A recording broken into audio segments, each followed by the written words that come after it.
ଜେଏମ୍ୟୁ ଯୁକ୍ତ 2 କଳାପଥର କଲେଜର 13 ଜଣ ଛାତ୍ରଛାତ୍ରୀଙ୍କ ଅଦ୍ଭୁତ ସଫଳତା।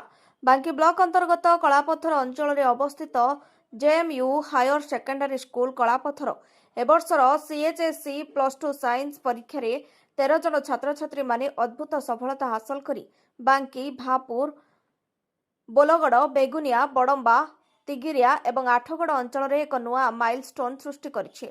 ଶିକ୍ଷାର ଉଚ୍ଚମାନ, ନିୟମିତ ପରୀକ୍ଷା, ଅଭିଜ୍ଞ ଶିକ୍ଷକମାନଙ୍କ ନିର୍ଦ୍ଦେଶନା ଓ ଛାତ୍ରଛାତ୍ରୀଙ୍କ ଅକ୍ଲାନ୍ତ ପରିଶ୍ରମର ଫଳସ୍ୱରୂପ ବିଦ୍ୟାଳୟର ଏବର୍ଷ ଉଲ୍ଲେଖନୀୟ 100ରୁ 100% ଫଳାଫଳ ପ୍ରଦର୍ଶନ କରିଛନ୍ତି। ଏହି ବର୍ଷ ବିଦ୍ୟାଳୟରୁ ମୋଟ 68 ଜଣ ଛାତ୍ରଛାତ୍ରୀ ପରୀକ୍ଷା ଦେଇଥିବା ବେଳେ 13 ଜଣ ଛାତ୍ରଛାତ୍ରୀ 90%ରୁ ଅଧିକ ନମ୍ବର ହାସଲ କରି ବିଦ୍ୟାଳୟର ଗୌରବକୁ ଅଧିକ ଉଜ୍ଜ୍ୱଳ କରିଛନ୍ତି। 31 ଜଣ ଛାତ୍ରଛାତ୍ରୀ 80%ରୁ ଅଧିକ, 46 ଜଣ 70%ରୁ ଅଧିକ ଏବଂ 67 ଜଣ 60ରୁ 60% ଅଧିକ ନମ୍ବର ରଖି ସଫଳତା ଅର୍ଜନ କରିଛନ୍ତି। ବାଙ୍କୀରୁ ମାନସ ରଞ୍ଜନ ସାହୁଙ୍କ ରିପୋର୍ଟ, ମଣିଭଦ୍ରା ଖବର।